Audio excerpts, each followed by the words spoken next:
I'm Dan Vredeveld here, Senior Advisor with Richmond Brothers, and I'm here today to provide our community some general education about healthcare taxes. Did you know that if you are above a certain income threshold, you may get an additional Medicare surtax?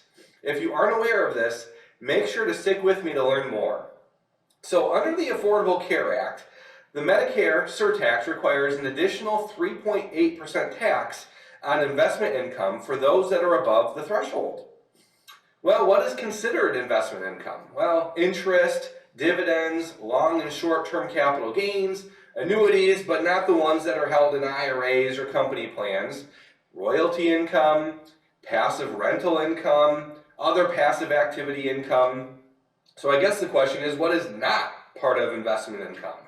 Wages and self-employment income, active trade and business income, distributions from IRAs, Roth IRAs, other employer plans, excluded gain from the sale of a principal residence, municipal and bond interest, proceeds of life insurance policies, veterans benefits, Social Security benefits, and gains on the sale of an active interest in a partnership or an S corporation.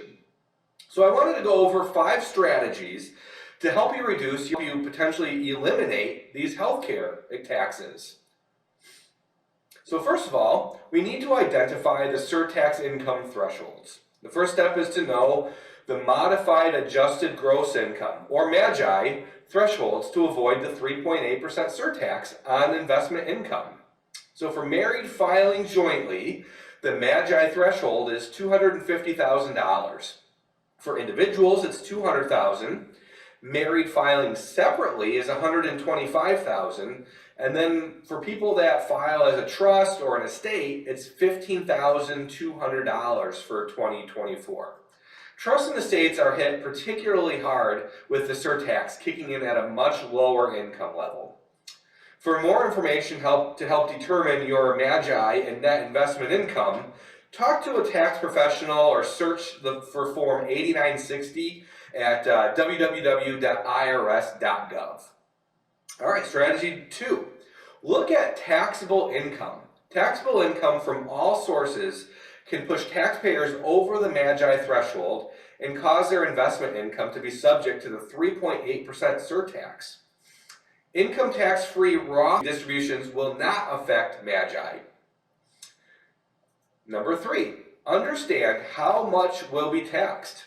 The 3.8% surtax is imposed on the lesser of your net investment income or the amount of MAGI over the applicable income threshold.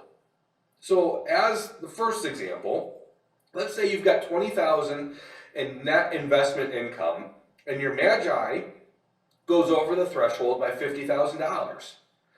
You'll owe the 3.8% tax, but you'll only owe it on the $20,000 of investment income you have, since it's less than your MAGI overage. Your additional tax would be $780. That's the 3.8% times $20,000. As a second example, let's say you have $20,000 in net investment income, but your MAGI only goes over the threshold by $15,000. Again, you'll still owe 3.8% tax, but in this case, you'll owe it on $15,000 since it's less than your net investment income. Your additional tax would be $570, which is the 3.8% times $15,000. Taxpayers with income below those MAGI levels will not be subject to this tax. All right, number 4, know your healthcare tax provisions. The 3.8% surtax gets the attention, but there's also an additional 0.9% Medicare tax on wages and self-employment income over the MAGI thresholds. Also, medical expenses must exceed 7.5% of AGI to be deductible. That 7.5% also applies to the medical expense exception to the 10% penalty on early IRA or plan withdrawals. All right, and finally, point number 5, discuss these tax planning points with your CPA and your advisor. If you need to know that while IRA and plan distributions are exempt from the surtax, taxable distributions from these accounts can push your income over the MAGI thresholds. Roth conversions can be a valuable tool to eliminate future tax income, especially for taxpayers with significant income or discretionary trust income to an IRA beneficiary.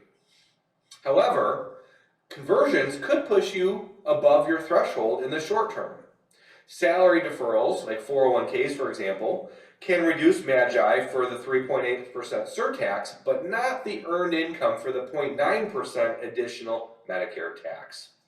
I hope you found this to be helpful, but please make sure you consult with your own tax and legal advisors before taking any action that may have tax consequences. We'd be happy to refer you to a local tax preparer should you need one. Thanks for watching, and make sure to share this with a friend who could use this information too. Here's to being informed, educated, and ready to keep our taxes as low as possible.